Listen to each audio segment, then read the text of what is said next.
여러분들에게 성탄을 이렇게 경배하라, 이런 말씀의 제목을 통해서 함께 성탄의 기쁨을 나누기를 원합니다.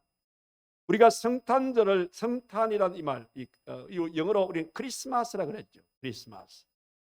이 크리스마스란 이 단어는 두 가지의 단어가 복합이 되어져서 하나의 단어를 이룬 겁니다. 어떤 단어와 어떤 단어가 합쳐서 크리스마스가 됐냐면, 하나는 뭐냐, 크라이스트란 단어하고 그다음 마스란 단어가 두 개가 합쳐가지고 크리스마스가 된 거죠. 근데 크라이스트라는 뜻이 뭐냐면 그리스도, 즉 예수님을 말합니다. 그다음에 마스란 이 말은 뭐냐면 만난다, 이런 뜻입니다. 그러니까 크리스마스라는 것은 뭐냐면 예수님을 만나는 날입니다. 예수님께 경배를 드리는 날이 크리스마스입니다. 그래서 오늘 이 크리스마스 성탄 예배에 참석하신 여러분들, 이 귀한 예배를 통해서 이 땅에 오신 아기 예수님을 꼭 만나고 그분에게 경배드리고 돌아갈 수 있는 축복의 이 시간이 꼭 되기를 바랍니다. 그런데 잔 데이비드라는 사람이 그런 말씀을 했어요. 내년 12월 달이 되어지면 두 개의 성탄절이 있다 했어요. 두 가지의 크리스마스가 있다는 거예요. 그 하나의 크리스마스는 예수 믿는 사람들이 이 땅에 오신 아기 예수님을 진정으로 경배를 드리는 크리스마스가 있다. 오늘 우리가 이렇게 아기 예수님에게 이 성탄의 기쁨을 통해서 이렇게 예배를 드리는 것처럼 이런 성탄절이 있는가 하면 또 하나의 크리스마스는 엑스마스라고 해요. 엑스마스라. 네. 엑스란 뜻이 뭐냐면, 엑스란 것은 뭐냐면 헬라어로서 예수님의 이름이 크리스토스란 말이거든요. 이 크리스토스란 이 말을 쓸 때에 앞에 엑스란 단어가 들어갑니다. 그래서 이 엑스란 크리스토스의 약자도 되지만은 또 하나는 뭐냐면 수학에서 미지수를 할 때에 엑스란 말을 쓰게. 그런데 오늘날 이 땅을 살고 있는 많은 사람들은 이 땅에 오신 아기 예수님을 참으로 우리가 경배하고 찬양하게 되어지는 크리스마스로 지키기보다는 엑스마스로, 변질된 크리스마스로 지키는 이런 분들이 참으로 많습니다. 경찰청에 의하면 1년 중에 가장 강도 사건이 많이 일어나고, 가장 절도 사건이 많이 일어나고, 가장 살인 사건이 많이 일어나게 되어지고, 1년 중에 가장 비하가 발생되는 이런 날이 언제냐? 바로 크리스마스, 변질된 크리스마스 때에 이런 일들이 많이 일어나고 있다는 사실이에요. 그래서 교부인 안셀롬이라는 사람은 그런 말씀을 했습니다. 구르 데우스 호모란 말을 했어요. 이 구르 데우스 호모란 이 말의 뜻이 뭐냐면, 왜 하나님은 인간이 되셨습니까? 이런 한탄 섞인 그런 말입니다. 구르 데우스 호모, 왜 하나님이 인간이 되셨습니까? 이 말의 의미 속에는 뭐냐면, 인간 세상, 이 세상에는 너무너무 죄악이 많습니다. 주님이 이 땅에 오신 성탄절이 오히려 더 죄를 많이 짓는 이런 날이 됐으니 결국은 이 성탄이라는 것은 결국은 최고의 순교자가 된 것입니다. 그르데우스 호모, 이렇게 이 안셀롬이라는 사람이 한탄스럽게 그런 말을, 이 말의 의미 속에는 어떤 말이 들어가냐면, 오늘 이 지구상에 많은 사람들이 성탄절을 맞고 있으면 성탄의 참된 의미를 모른다는 거예요. 성탄의 참된 의미를 모르기 때문에 이런 불상사들이 성탄절날 가장 많이 일어나게 되어진다는 현실이라. 여러분, 성탄절의 참된 의미가 뭔 줄 아세요? 성탄절의 참된 의미는 우리를 죄에서 구원해 주시기 위해서 아기 예수님께서 이 땅에 오신 날을 축하하는 이 날이 성탄절입니다. 이 성탄절의 의미를 오늘날 많은 사람들이 잘 모르고 있어요. 그런데 오늘 우리가 읽은 이 본문의 말씀 보니까 아기 예수님이 2000년 전에 이 땅에 오시게 되었을 때에 그 첫 번째 성탄절날 아기 예수님에게 예배드린 두 부류의 사람들이 오늘 말씀에 소개되고 있습니다. 한 부류의 사람들은 누구냐면 이 들에서 양을 치는 목자들이었습니다. 들에서 양을 치는 목자들이 이상한 큰 별, 이런 큰 별 하나가 자기들을 인도하는 것을 보았어요.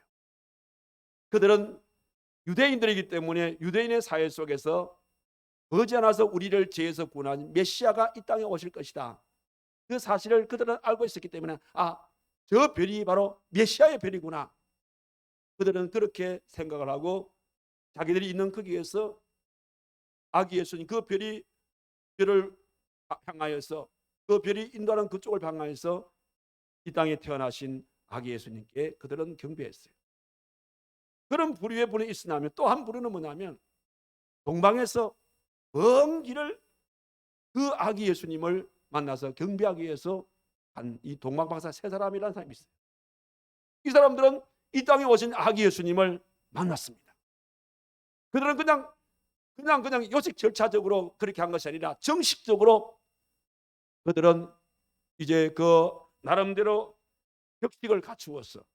그래서 그들이 가지고 온 가장 귀한 이제 예물을 이 땅에 태어나신 아기 예수님께 드리면서 그렇게 최초로 이 땅에 오신 아기 예수님을 격식을 갖추어서 예배를 드린, 경배를 드린 그 세 사람이 오늘 본문 속에 소개되어 있는 동방박사 세 사람입니다. 오늘 저와 여러분들은 이 예배는 다른 예배와 다릅니다. 이 예배는 이 땅에 오신 아기 예수님을 축하해 주기 위해서 드리게 되어지는 성탄절 감사 예배입니다. 그렇다면 오늘 저와 여러분들도 이 땅에 오신 아기 예수님을 가장 처음으로 격식을 갖추어서 예배를 드렸던 이 동방 박사들의 이 예배의 모습을 오늘 저와 여러분들이 배울 필요성이 있다는 사실이죠. 오늘 저는 그래서 동방 박사들이 도대체 어떻게 이 예배를 드렸는지를 우리가 오늘 이 성탄절 감사 예배를 통해서 한번 우리가 살펴보고 우리가 이런 점을 배우자.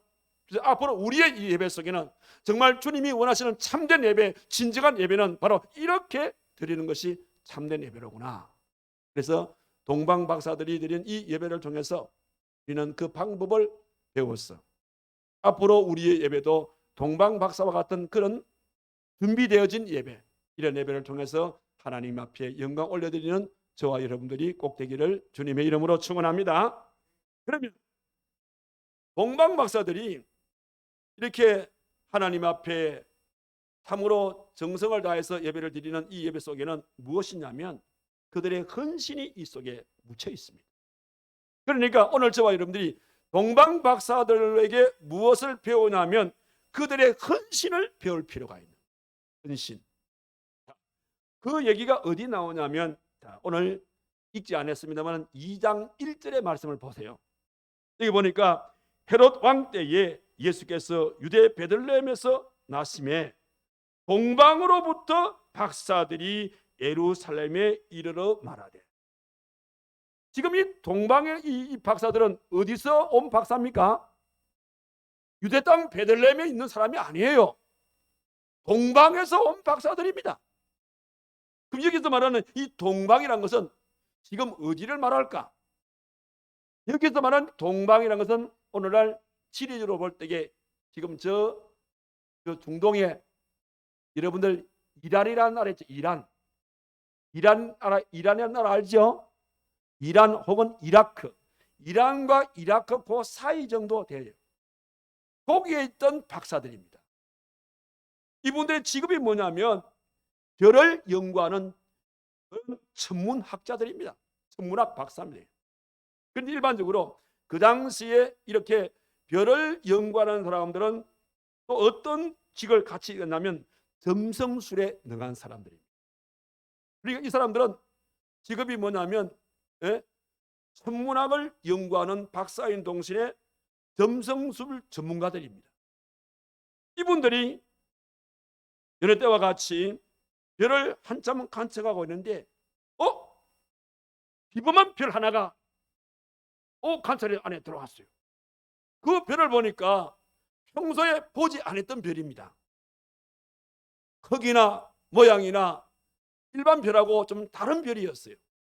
그때에 이 별을 연구했던 이 천문학자들은 딱 어떤 생각이 들었냐면, 이 별이 혹시 우리가 지금까지 우주로 전해 내려오게 되어졌고 우리가 또 책을 통해서 알게 되어졌던 그 별 아니냐? 그 별 맞지? 그러면서 그들은 민수기 14장 17절의 말씀을 생각합니다. 그 말씀을 보면 어떤 말이 있냐면, 한 별이 야곱에서 나오며, 이런 말이 있어요. 한 별이 야곱에서 나온다.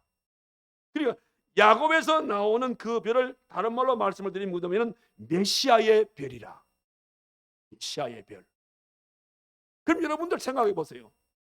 이 얘기가 만약에 유대 사회 속에서 나온 얘기 같으면 그들은 서기관들을 통해서, 대제사장들을 통해서, 그들은 역사를 통해서 그게 그것이구나 쉽게 알 수 있지만은, 지금 이곳은 뭐냐면 유대 이 이스라엘이 아니라 동방이라, 동방, 이방 나라입니다. 이방 나라.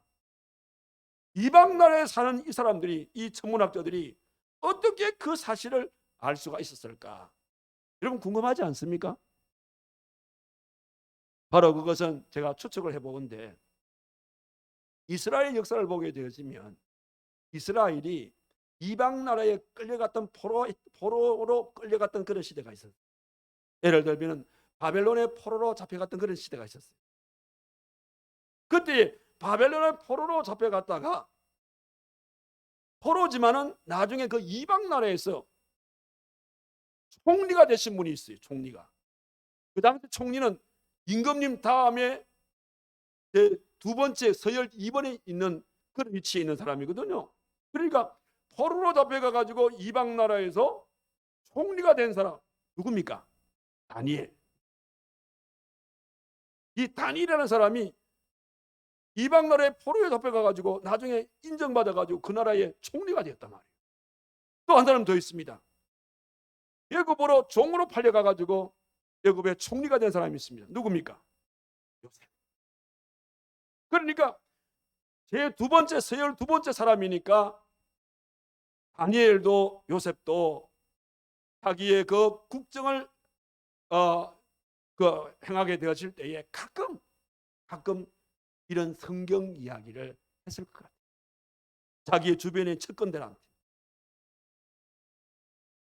총리님은 거국이 어디입니까? 나 이스라엘 유다야.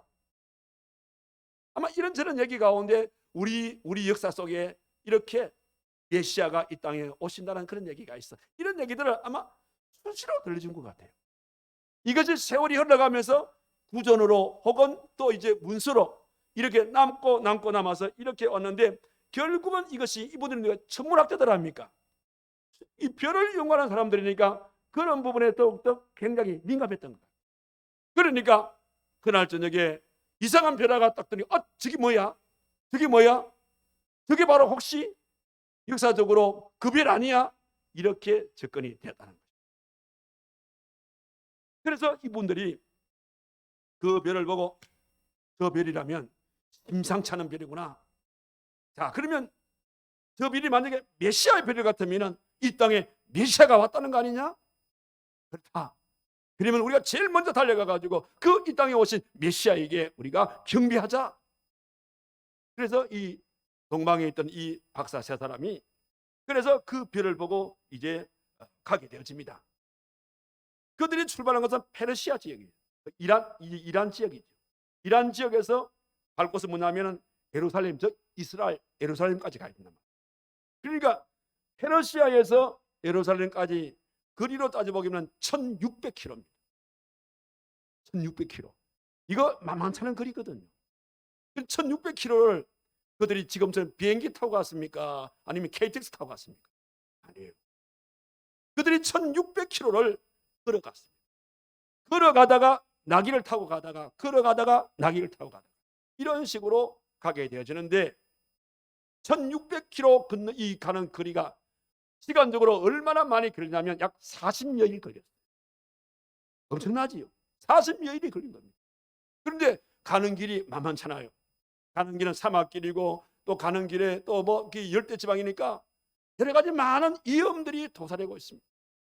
열대 지방을 지나가려니까 일사병이라는 무슨 병 걸릴 수가 있고, 사막을 지나가게 될 때는 뭐냐면 강도의 위험도 있을 수가 있고, 이런저런 위험들이 따르게 되어지는 그런 험악한 그런 길이 없음에도 불구하고 그런 위험을 무릅쓰고 오직 그들의 마음에는 이 땅에 오신 메시아 예수 그리스도를 내가 만나서 그분에게 우리가 경배를 드리자, 이런 헌신적인 그런 마음을 가지고 그들이 가게 되었다는 거예요. 그래서 오늘 저와 여러분들, 오늘 이 성탄주의를 맞게 되어져서 여러분의 마음속에도 동방박사 세 사람 같은 그런 정신으로서 아기 예수님께 진정으로 경배 드리기를 원한다면 우리들의 마음에도 이런 헌신이 필요합니다. 시간의 헌신, 물질의 헌신, 또 아무리 내가 피곤하더라도 우리는 힘을 내어서, 그래서 헌신적인 그런 자세를 가지고 하나님 앞에 오늘 이 성탄의 예배를 드릴 때에 이 예배가 진정으로 하나님께서 기뻐 받으시는, 동방박사 세 사람이 그런 헌신의 자세를 가지고 예배를 드릴 때에 우리 예수님께서 그걸 기뻐 하시다. 근데 요즘은요, 이 성탄절이 참 많이 변질되어 가고 있습니다. 그걸 다 인정하시죠? 제가 이 어릴 때만 생각하더라도, 어릴 때 보더라도 12월 달쯤 되면요, 온 상점마다 거리마다 뭐 징글벨 소리가 들리고 그냥 크리스마스 캐롤이 그냥 흘러나오게 되어지고 그래요. 요즘은 그런 거 들어봤습니까? 요즘은 들을 수가 없어요. 왜냐하면 요즘은요, 무슨 뭐 방송 뭐 저작권 이런 게 있어가지고, 예? 그거 내가 사가지고 해야 될지 안 사면 그게 걸려요. 그러니까 오늘날 이 거리에서 이 크리스마스 캐롤송을 들을 수가 없어요. 그뿐입니까? 교회 안에도 보십시오. 우리 어릴 때는요, 성탄절 가까이 오면은 교회 난리 납니다. 벌써 한 달 전부터 주일학교 아이들 그냥 매일 오후에 밤에 또 뭐 오후에 밤에 불러가지고 성탄절 준비합니다. 뭐 찬송도 하고 암송도 하고 성급도 하고 막 준비 난립니다.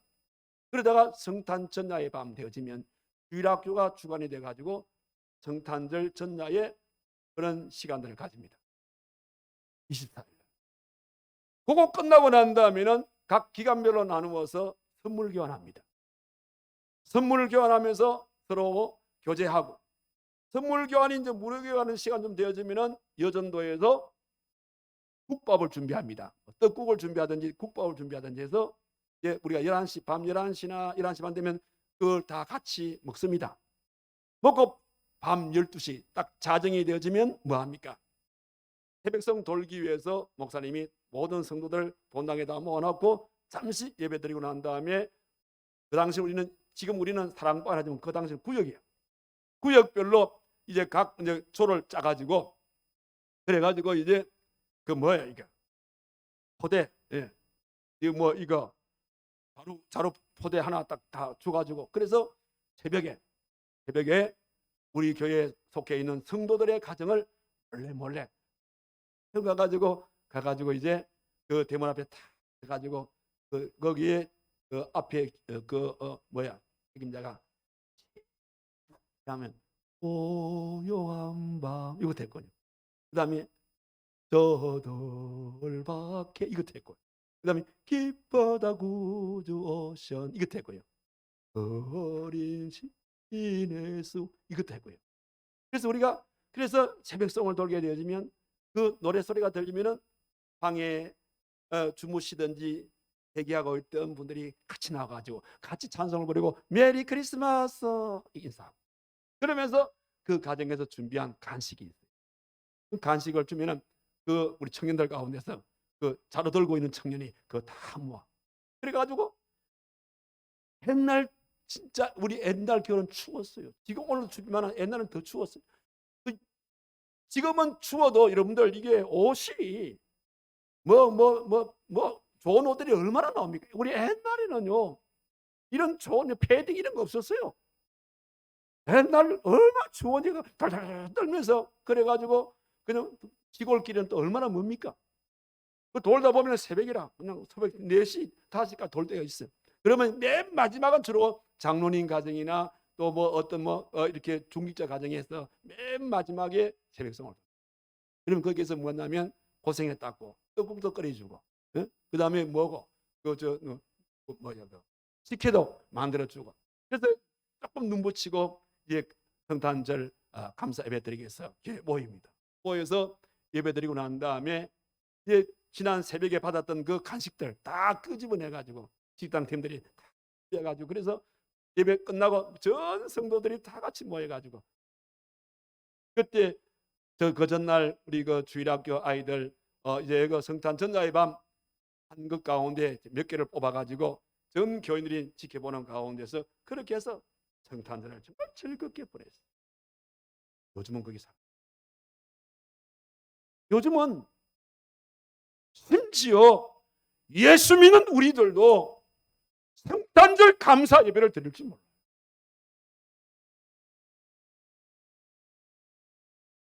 오늘날 성도들은 이 땅에 오신 아기 예수님, 그 예수님이 오시지 않았다면 우리는 어떻게 되겠습니까? 정말 우리 인생은 흠한 인생을 살아갈 수가 없어요. 왜? 지옥 갈 인생이기 때문에. 그러나 이 땅에 오신 아기 예수님이 있음으로써 우리는 그를 믿음으로써 구원받아 천국에 간다. 하나님의 자녀가 되었단 말이에요. 여러분들, 우리가 생활하시면서 우리가 아이를 키워보면은 이 생일날은 얼마나 귀하게 여깁니까? 네? 그런데 만왕의 오신 우리 예수님의 생일이 오늘인데, 이날 날씨 춥다고 아이고 오늘 안 갈란다. 지난밤에 올라이트 했다. 피곤해 안 나갈란다. 오늘 누가 오늘 약속했다. 오늘 안 나갈란다. 우리의 성탄이 이렇게 많이 희석이 되어가고 있습니다. 변질되어 가고 있다 이 말이에요. 오늘 저와 여러분들이 이렇게 변질되고 있는 이런 시대지만, 오늘 이 자리에 오신 여러분들만큼이라도 우리가 동방박사 세 사람처럼 우리의 이 예배 속에는 우리의 작은 헌신이라도 이 속에 담겨 있는, 뭔가 내가 이 예배를 위해서 시간을 내가 쪼개내고 물질을 바치고, 내가 몸이 피곤하지만은 그러나 오늘 이 예배가 더 중요하기 때문에 이런 헌신적인 이런 자세를 가지고 하나님 앞에 나와서 예배를 드리는, 이것이 동방박사 세 사람이 헌신적으로 1600km를 달려와서 예배를 드리는 그와 그래도 우리가 좀 많이 그래도 닮아갈 수 있는 이런 아름다운 예배가 되게 이 말입니다. 그래서 오늘 이 성탄의 이 예배는 나의 작은 헌신이 담겨 있는, 동방박사들과 같은 헌신이 담겨 있는 이 예배를 들어서 하나님께 영광 올려드릴 수 있는 이 귀한 시간 되기를 주님의 이름으로 축원합니다. 그다음 또 한 가지는 무엇인가 하면, 우리는 그들의 경배의 모습을 배워야 돼요. 경배의 모습. 여기 11절 말씀 보십시오. 여기 보니까 집에 들어가 아기와 그의 어머니 마리아가 함께 있는 것을 보고 엎드려 아기께 경배했어요. 엎드려 아기께 경배했다. 이게 중요한 말입니다. 왜 중요하냐면, 여기에 동방박사 세 사람의 여러분들 신분을 보면 박사 아닙니까? 그 당시에 천문학을 연구하는 박사라 그러면요, 이게 최고의 지식인입니다. 최고의 지식인이요, 또 부귀와 영화와 권세와 명예를 다 소유하고 있는 그런 엘리트 중에 엘리트입니다. 그럼에도 불구하고 이들은 아기 예수님께 경배하기 위해서 먼 길을 달려왔어요. 그리고는 아기 예수님 앞에 경배를 드리기 위해 엎드려 아기께 경배했다, 이렇게 했거든요. 여기 엎드렸다 이 말은 뭐냐면, 몸을 완전히 던져서 엎드렸다. 그냥 이렇게 하는 게 아니고 몸을 확 던져가지고 개구리가 팍 뛸 때처럼 말이에요. 몸을 확 던져가지고 그제 이렇게 자세를 낮추어서 엎드렸다 이 말입니다. 그러니까 이 땅에 태어나신 우리 예수님께서 어디 태어났습니까? 예? 아주 어리어리한 어떤 그런 고대 강실 그런 같은 그런 집에 태어났습니까? 아니에요. 말구유에, 냄새나는 말구유에 태어났어요. 말구유에 태어나신, 그것도 핏덩어리 아기 예수님께 개구리처럼 이렇게 넓적 엎드려서 경배한다는 것은 이게 쉬운 일이 아니라 이 말이에요. 그래서 동방박사들은 아기 예수님께 경배드리게 되어질 때에 자기의 어떤 그런 지위, 자기의 어떤 체면, 자기의 어떤 자존심, 이런 모든 걸 다 그냥 벗어버리고, 그리고 바짝 엎드려서 그렇게 아기 예수님께 경배를 드려요. 우리는 이거를 배워야 돼요. 오늘 우리의 예배가 이런 정신이 우리에게 필요합니다. 그래서 우리들도 오늘 이 아기 예수님께 예배 드리게 될 때에 우리는 이 예배 속에 이 동방마사들처럼 내 마음을 드리고 내 생각을 드리고 내 몸을 몽땅 우리 주님께 드리겠다는 이런 자세를 가지고 납작 엎드려서 이 땅에 오신 아기 예수님의 이름을 높여드릴 수 있는 우리가 되어야 된다는 사실입니다. 어느 유명한 군인들이 모여서 한 안건을 가지고 논의를 하고 있었어요. 그 논의의 주제는 뭐냐면 이런 거였습니다. 만약에 지금 이 자리에 신라권을 쓰신 뉴턴이 만약에 우리의 이 모임에 이 자리에 들어오시게 된다면 우리는 그를 어떻게 맞이할까요? 이렇게 이제 문인들이 서로 간에 얘기에 그렇게 질문을 던지고 그분들의 생각을 물어봤어요. 그러니까 이 문인들이 하는 말이 만약에 신라권을 기록한 뉴턴이 오늘 우리의 모임에 이 자리에 들어오신다 그러면 우리 모두는 다 일어나서 기립 박수를 치면서 크게 우리가 맞이할 겁니다. 이렇게 얘기했어요. 그러니까 그 옆에 있는 또 다른 문인이 이런 질문을 합니다. 만약에 오늘 이 자리에 섹스피어가 문을 열고 걸어오면 우리는 어떻게 그분을 대할 것입니까? 이렇게 물으니까 사람들은 이구동성으로 그에게 영광을 돌릴 것이고 그에게 찬사를 보낼 것입니다. 이렇게 얘기해요. 그럴 때 그 옆에 있는 또 한 문인이 이런 또 이 얘기를 합니다. 만약에 오늘 우리의 이 자리에 나사렛 예수께서 이 방문을 열고 들어오신다면 우리는 그분을 어떻게 우리가 대하겠습니까? 이렇게 얘기하니까 거기에 모이던 모든 분들이 이구동성하는 말이 뭐냐면 우리는 그분이 우리의 이 자리에 오시게 되어지면 우리 모두는 다 기립어 다 일어나서 그분의 발 앞에 우리는 다 엎드려서 그분을 경배할 것입니다. 이렇게 한마음 한 목소리로 그렇게 고백을 했다는 그 얘기. 여러분 그렇습니다. 진정한 예배가 뭐냐? 참된 예배가 뭐냐? 진정한 예배, 참된 예배는 자기 자신을 주님 앞에서 낮출 수 아는 이런 것이에요. 이런 겸손이 담겨 있는 이 예배가 진정한 참된 예배가 될 수 있는 그런 연구로 오늘 저와 여러분들 만약에 이 문인들의 대답처럼 오늘 우리가 드린 이 예배 이 시간에 예수님께서 우리 이 모임에 이 예배에 걸어 들어오신다 그러면 우리는 어떻게 했으면 좋겠습니까? 그냥 의자에 앉아 있는 채로 예수님이시구나 우리 박수 이렇게 하실래요? 저는 이 문인들처럼 만약에 예수님이 이 자리에 걸어 들어오신다면 우리는 다 일어났어. 그리고 그 예수님 발 앞에 다 납작 엎드렸어. 우리는 이 자리에 걸어 들어오시는 그분을 경배하면서 그분을 맞아야 될 줄로 믿습니다.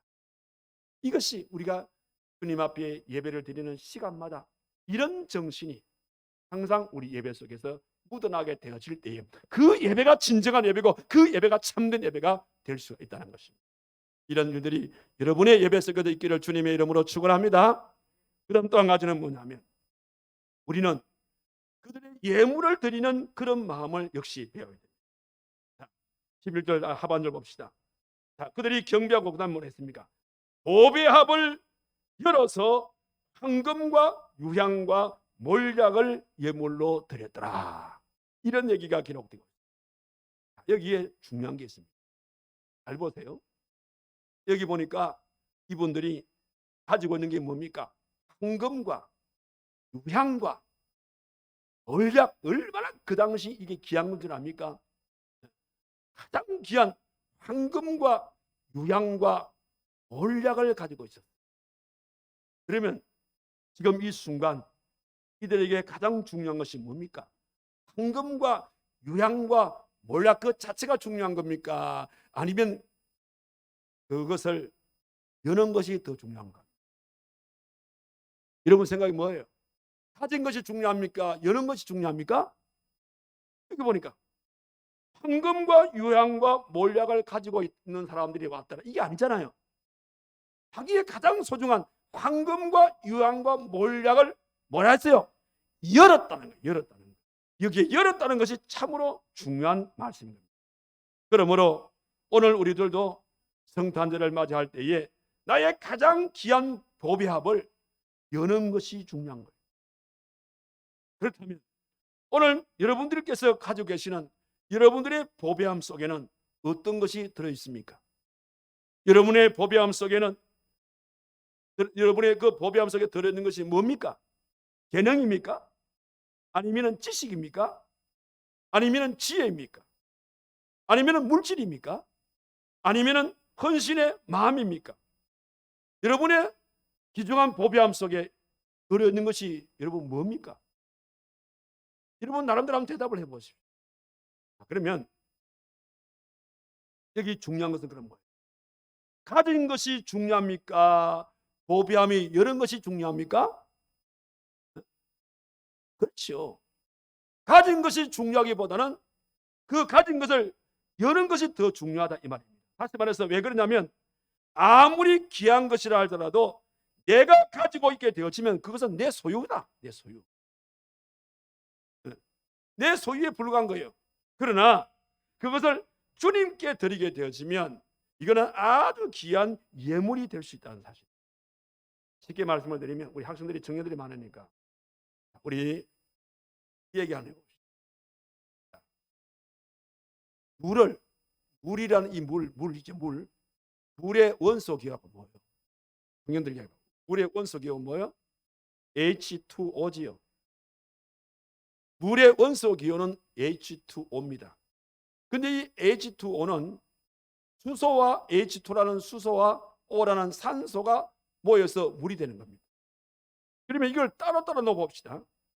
자, 수소와 산소의 특징은 뭐예요? 태우는 거예요. 뭐든지 다 태워버리는 겁니다.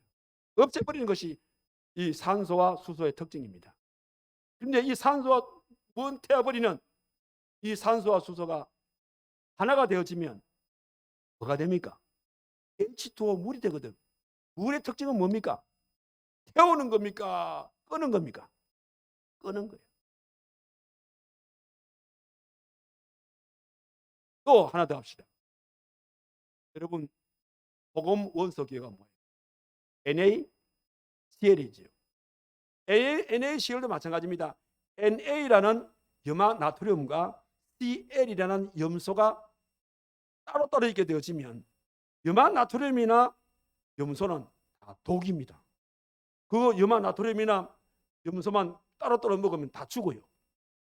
그런데 독인 이 두 가지가 같이 합쳐지게 되어지면 뭐가 됩니까? NaCl이라는 소금이 되는 거예요. 여러분 소금은 먹으면 죽습니까? 안 죽습니까? 소금은 죽는 게 아니에요. 소금은 오히려 음식의 맛을 내는 겁니다. 보세요.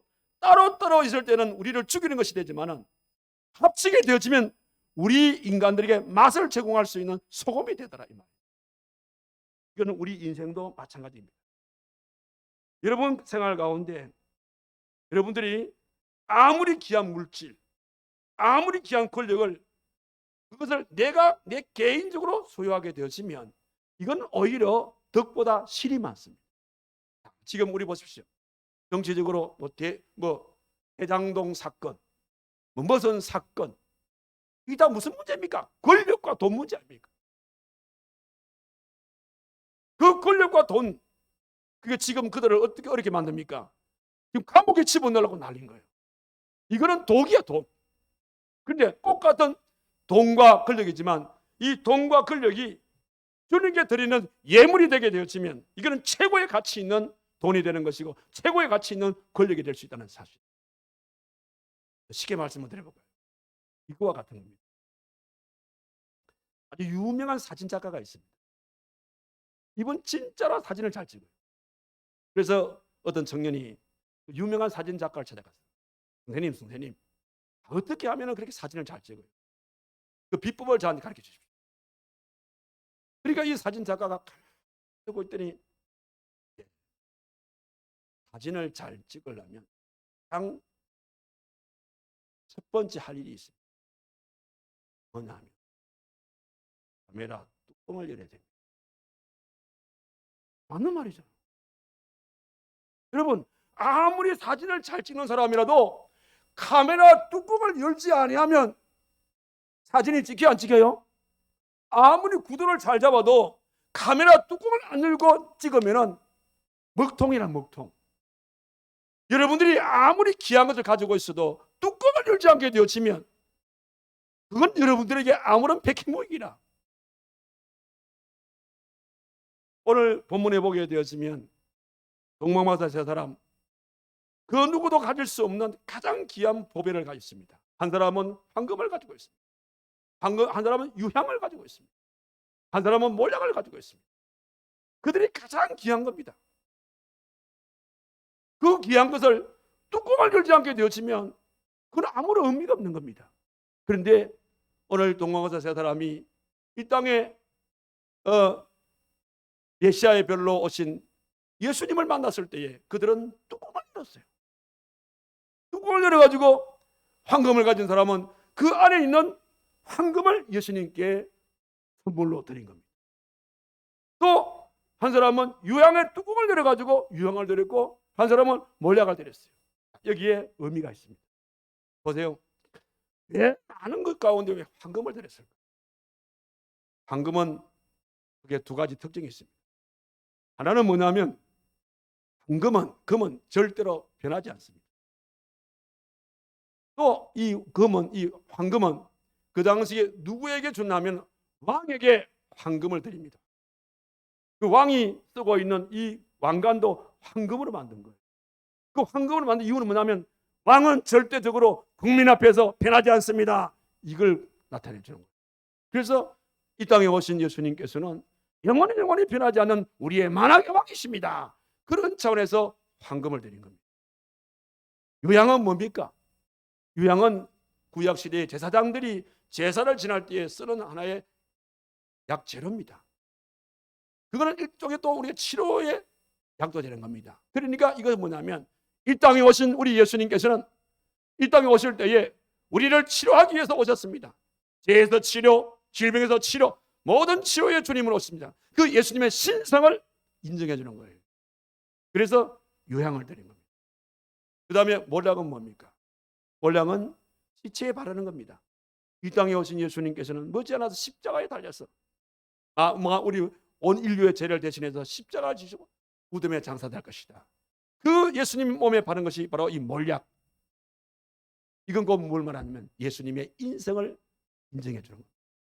그러니까 지금 이 동방마사 세 사람이 40여일 동안을 걸어서 이곳에 와가지고 이 땅에 오신 아기 예수님께 넙죽 엎드려서 절하면서 그들이 바친 것이 가장 귀중한, 그러면서도 이 땅에 오신 이 피덩어리 이 아기 예수님은 만왕의 왕이시고 만주의 주가 되시고 우리 인류의 주가 되시고 우리를 위해서 이 땅에서 십자가 지심으로 그분을 우리가 믿음으로써 우리는 구원을 받게 될 것이다. 이 세 가지를 인정하는 차원에서 이렇게 드렸다 이 말입니다. 그럼 이것이 오늘날 우리들에게 주는 영적인 의미는 뭐냐면 황금이라는 것은 우리에게 말하냐면 우리는 지금 황금을 드릴 필요가 없어요. 그래서 지금 우리는 황금 같은 것이 우리의 영적인 생활에 있어요. 그게 여러분 믿음입니다. 동방마사 세 사람은 한 사람이 황금을 드릴 때에는 만왕의 왕이 있습니다. 그 왕은 변하지 않습니다라는 그런 차원에서 황금을 드렸다면 오늘 저와 여러분들은 주님, 내가 주님을 믿는 이 믿음이 절대로 주님 앞에서 변질되지 않을 것입니다. 주님을 향한 내 마음이 변하지 않습니다. 그런 차원에 우리는 믿음의 황금을 드려야 됩니다. 그 다음 두 번째는 뭐예요? 유향이죠. 유향은 영적인 뭡니까? 기도의 향기를 말합니다. 주님, 힘들고 어려워도 어떤 상황에도 나는 기도의 향을 피우겠습니다. 이걸 우리가 주님께 드리자는 것이고, 그 다음에 몰약은 뭡니까? 희생을 말하는 겁니다. 어떤 일이 일어난다 하더라도 나는 주님을 배신하지 않습니다. 나는 끝까지 주님을 믿을 것이고 끝까지 내가 기도의 싫은 데를 범치 않을 것이고 주님을 위한 일이라면 내 생명 아까워하지 않고 주를 위해서 바치겠습니다. 우리는 이런 차원에서 현대판 우리는 황금 유향 몰약을 드리면서 주님 앞에 예배를 드려야 될 줄로 믿습니다. 이 놀라운 사실을 주님이 기뻐. 그 마지막 하나는 무엇인가 하면 동방 박사들은 순종함으로 하나님께 예배를 드렸습니다. 여기 12절 말씀 보니까 그들은 꿈에 헤로데에게로 돌아가지 말라 지시하심을 받아 다른 길로 고개 돌아. 이게 가능한 일입니까? 자, 이 말을 우리가 하기 전에 7절과 8절의 말씀을 보십시오. 이 헤롯이 가만히 박사들을 불러서 별이 나타날 때를 자세히 묻고 베들레헴으로 보내어 이르기를 가서 아기에 대하여 자세히 알아보고 찾거든 내게 구하여 나도 가서 그에게 경배하게 하라. 이게 무슨 말입니까? 여러분, 헤롯이 어떤 사람이냐면 분봉왕입니다. 로마에서 그 지역을 통치하도록 로마 시민이 아닌 그 지역의 어떤 그 지역의 왕으로서는 분봉왕이에요. 그러니까 늘 이 사람은 불안한 겁니다. 그래서 이 헤롯 왕은 의심이 많은 사람입니다. 얼마나 의심이 많으냐면 한 번은 자기 장남하고 자기 두 아들이 자기 권세를 이게 넘어보는 것 같은 이런 의심이 생겼어요. 그래서 이 헤롯 왕은 왕의 자리를 지키기 위해서 자기의 아들 장남하고 두 아들 다 죽여버립니다. 그뿐입니까? 자기 장모도 죽여버려요. 자기 마누라도 죽여버립니다. 자기 권자를 지키기 위해서라면 뭐든지 다 그냥 처치해버리는 사람이 이 헤롯이었어요. 그런데 아니 동방박사 사람이 만왕의 왕으로 오셨습니다. 어쩌? 오라. 내 아주 강력한